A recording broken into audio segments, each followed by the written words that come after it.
You can always edit this out. Okay, I'm ready. When you go. Hello, I'm here with Martha Mason, and she's my interview subject for our class. So, Miss Mason, can you describe your current job? Yes, I'm an adjunct professor of education at Adelphi University in Garden City, New York. Now, can you explain what in your childhood drew you to education? Give us some of your educational backgrounds. I have to say, I think it's mostly my parents that drew me to education. My father, before he changed careers, was a professor of theater arts at the university level, and my mother was a professor of education. And although I never really planned on going into education when I was growing up, it was a big part of our family life. And so it became, I learned by watching how my mother taught me and my younger siblings, and how my father taught us lessons. And I think that almost everything I did up until the point where I went into education, I was always teaching. So you'd say the biggest factors for you were your family? Absolutely. And it was also a family value. Education was a very highly valued endeavor in my family. Perfect. So what educational credentials do you have? Where do you go for your undergraduate and your graduate degrees? Okay, so my undergraduate degree is in theater arts, and it comes from Wayne University in Michigan. My first graduate degree was a master's in counseling psychology. Interesting. Yeah, I loved it. I absolutely loved it. And then I went on and decided that it wasn't giving me what I needed.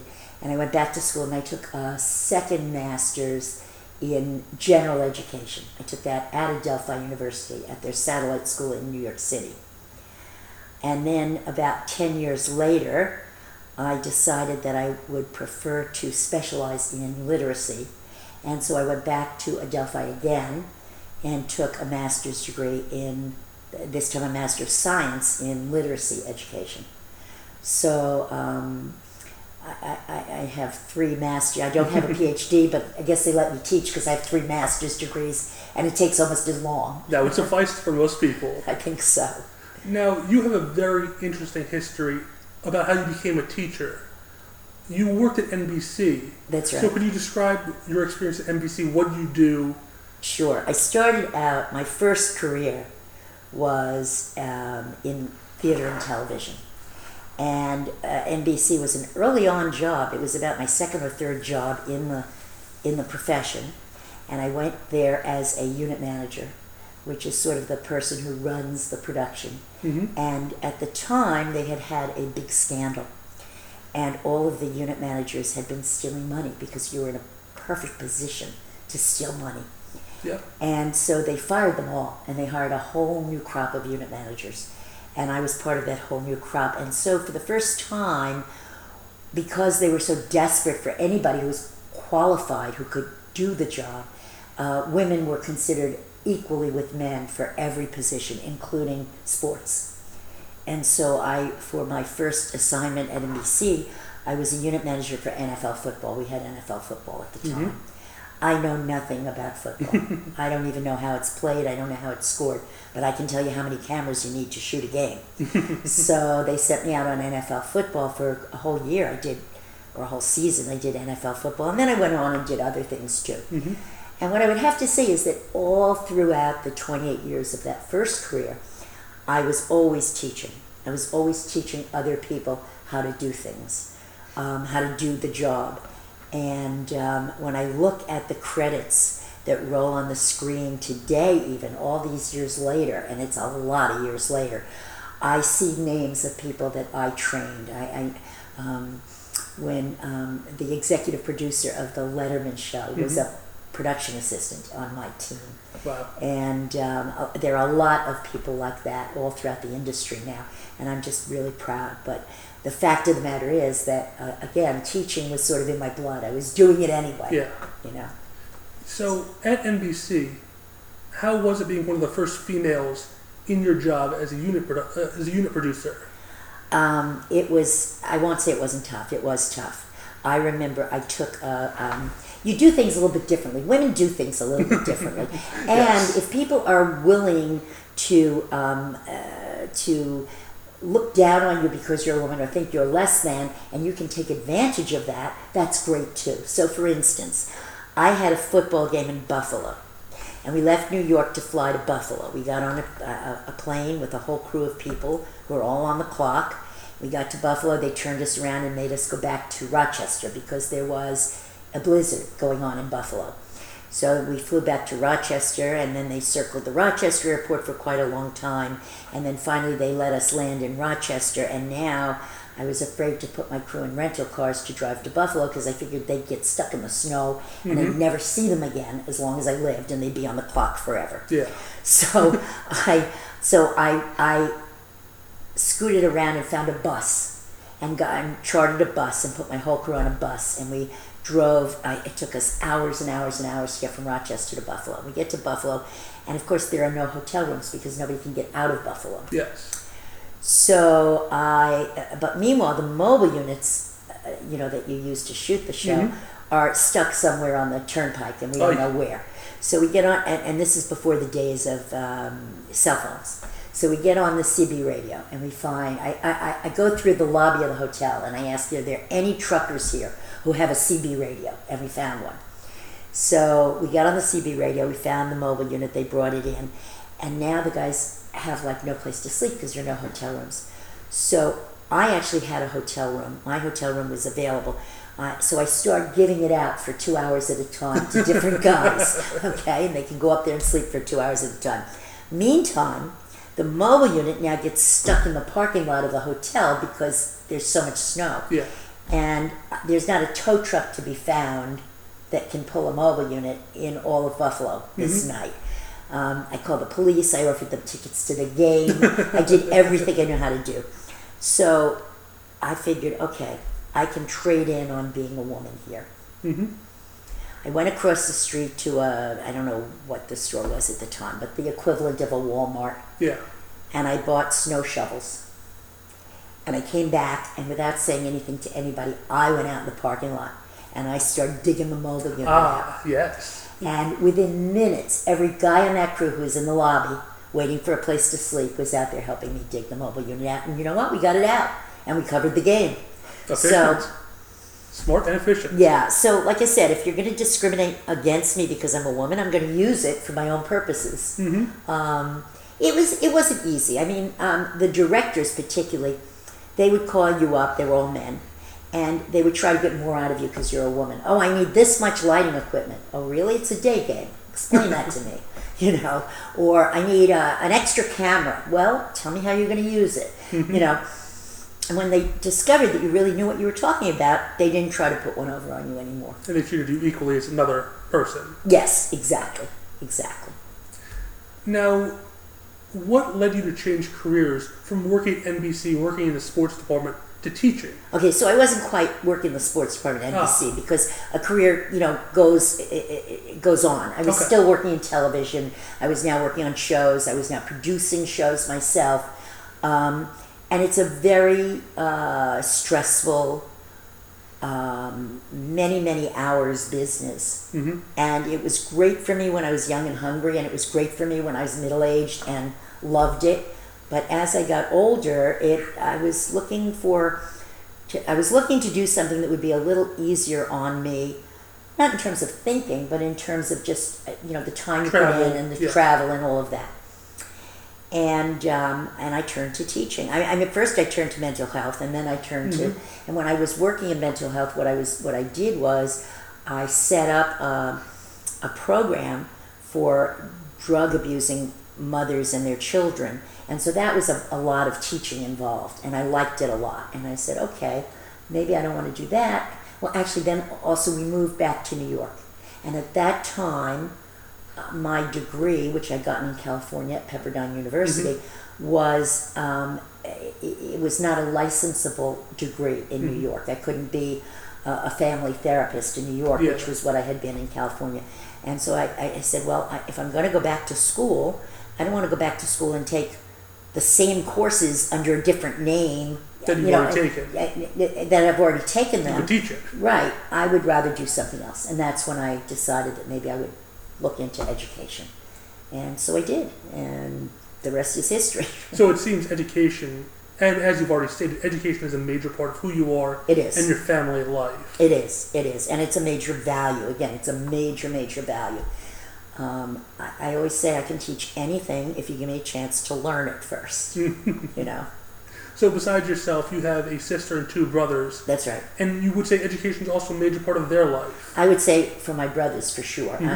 My sister, not so much. Well, yeah, no, it is. Because, what my sister does is my sister does corporate training. Okay. So she trains like people in their jobs, mostly in the financial industry. But it's teaching. It's facilitating. Teaching is teaching. Teaching is teaching. My brother Eric was for about 6 years the dean of the Hubert Humphrey School of International Affairs at the University of Minnesota.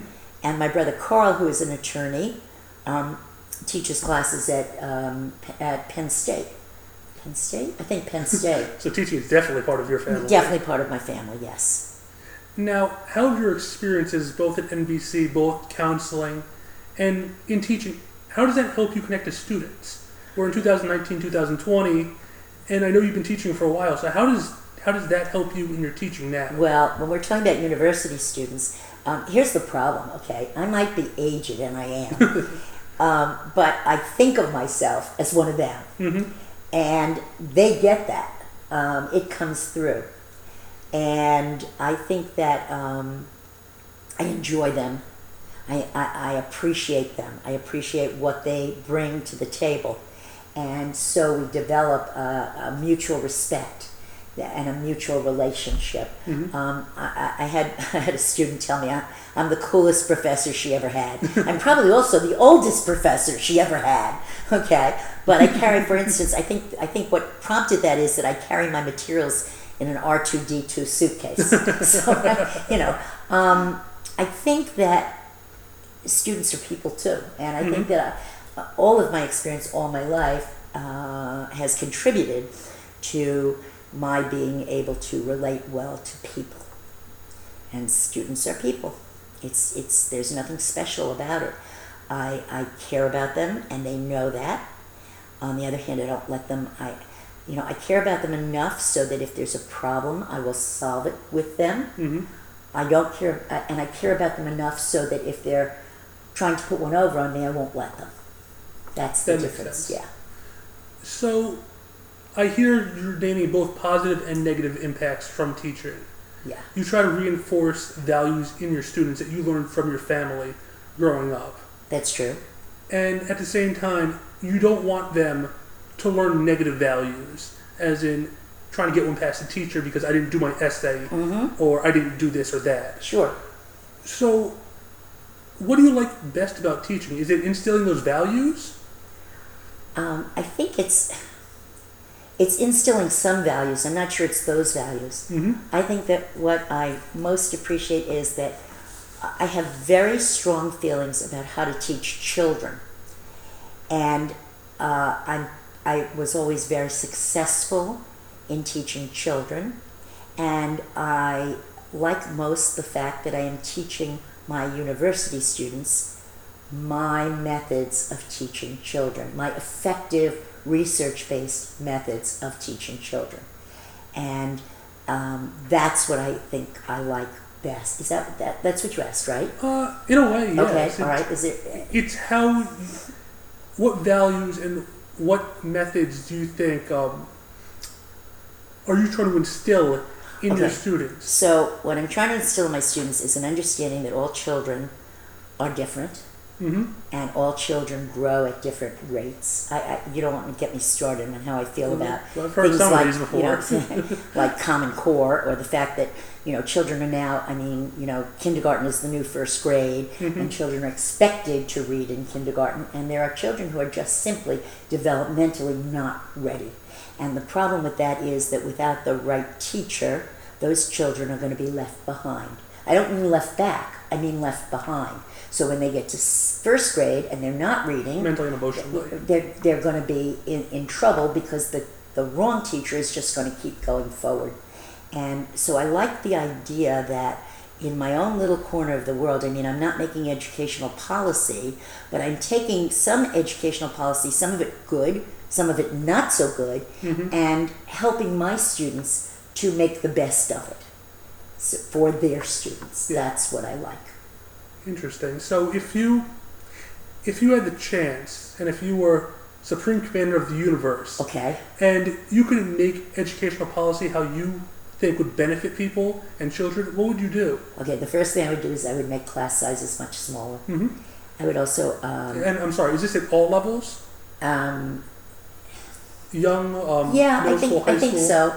I think so. Or at least through middle school. Okay. Okay? Class size is much smaller. It is incredibly easier to differentiate instruction for your students when you have 10, 12, 20, even 20, than when you have 27, 36. Yeah. Okay? I would also make... I would, if I were designing an ideal school, it would be very much experiential. I very much believe that the students learn by doing. Yeah. Okay. It would also be much more flexible in terms of grades, so that children were grouped with the children who are at the same developmental level as they are, Instead of age grade level. Exactly. And it would be virtually literacy-based instruction in every area. I really believe in, unit lessons. Sort of. I work in one school that an elementary school that is an IB, an International Baccalaureate school, and those schools are more focused on thematic units. Okay. On a theme that goes through all of the content areas, and that's the way I would want to do it. Now, that takes an enormous amount of training for teachers, an enormous amount of prep time for teachers. It's stuff that as much money as the government is, or as little money as the government is willing to throw at education, could never happen without incredibly more funding, a lot more funding. But in the ideal world, we wouldn't be treating all our students alike. We wouldn't be judging teachers on standardized tests that we give to our students. Yeah. We wouldn't be working from scripts. So many teachers these days are working from actual scripts in the textbook. It's not authentic, and children know when it's not authentic. And it's a mistake, in my opinion. I'm not happy with where education is at this moment. I realize that the pendulum of education, which swings from one extreme to the other and back, and has done that historically from the beginning of time, will swing again. You know, I'm aware of that. Thinking about your ideal educational universe, did you subconsciously, I guess, implant some of those when you were at NBC into the people you were teaching back then? No, not really, because it wasn't about... I mean, I used the techniques. Yes. I used the techniques that I'm talking about in how I taught people. I put my money where my mouth is, and I did. That is how I taught people. Yes, I didn't get the question at first. Sorry about that. That's okay. So, listening to you and just knowing you, would you say that there are a lot of similarities in the career paths that you've taken, even though they're all in vastly different fields? That's true. I would agree. I think that what you make of any career is what you make of it. I really believe that. And I think that in each case I took an opportunity to not only advance myself, but to advance people below me. And that is, in effect, what teaching is about. And so I would say yes, absolutely. There is a connection. It's kind of an odd connection, a bunch of left-hand turns, but it's a connection. Now, focusing on at Adelphi, what do you teach there? Okay, so I teach literacy courses. I teach both undergraduate and graduate, and they're basically what's known as methods courses in education, which means I'm teaching my students how to teach literacy, how to teach ELA, English Language Arts. Yes. My undergraduate, I teach an undergraduate class that's 2 semesters long for a special program where the students they go to school for 5 years and they come out with undergraduate degree and a master's and a teaching license. And so in that class, I spend the first semester in theory, and I do a lot of the theory of how children learn to read, how children learn to write, etc. And then the second semester, I have them actually doing lots of hands-on stuff. Practical work. Yes.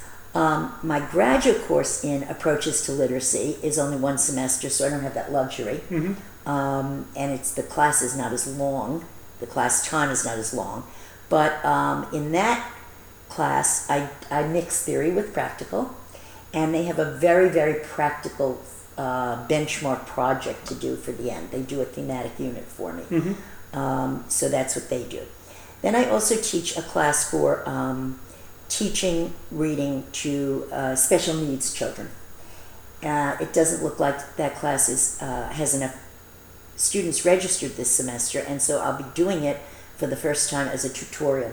So, more to be announced. I can't tell you much about it at the moment. That's fine. So we'll see how that goes. But it's a class that for a long time I turned down. I felt that I'm not specially certified in special ed, and I felt that I wasn't qualified, but I've now worked long enough in literacy and with special ed students that I felt that I was qualified to take it this year. So. Now, Adelphi is an NCAA Division II university, so I'm sure at some point you've taught athletes. I absolutely do. In fact, the College of Education just became, what do they call it now? The College of Education and Health Sciences I don't know, but the physical education teacher candidates have come under our purview, and the health education candidates have come into the College of Education as well. Now, how has that changed your teaching? Because different programs have different philosophies and different values that they want to instill. Yeah, I'm not really so sure. I don't really have much connection with any of the professors in the PE or health sciences areas as I do in all of the other education areas like special ed or English as a new language. And maybe that's my fault, but it kind of went back and forth for a long time, and I haven't had the time to really catch up. The state of New York, where I teach, requires that the PE and health science majors take my graduate literacy class. And honestly, they're probably never going to use half of what I teach. And I'll tell you that quite honestly. And so what I've done is I have modified some of the assignments to make them more relevant for the PE and health science majors. Interesting. It might sound like a case of making it easier for PE majors, but that's not what I'm doing. I am making it easier for them, but it's not so that they can continue to play their sport. You want to give them practical value. It's to give them practical value. There is no practical value. For instance, I spend a lot of time in my course teaching students to take running records. That is to say, to listen to a child read and to take a record of how the child reads, where they make errors, what strategies they use or don't use. My PE majors are never going to use that. No, I don't see it ever happening. My health science majors are never going to use that.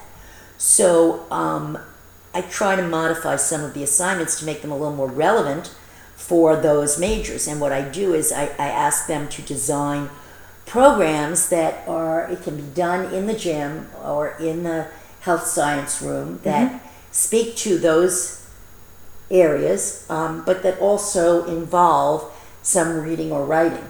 And because I would like to see that, I would like to see them doing that when they're teachers. So that's how I'd modify the assignments. Well, you've been teaching for a while. In the next 3, 5, 10 years? What do you see yourself doing? Oh Still God, teaching? Daniel, in 10 years I hope I'm fully retired.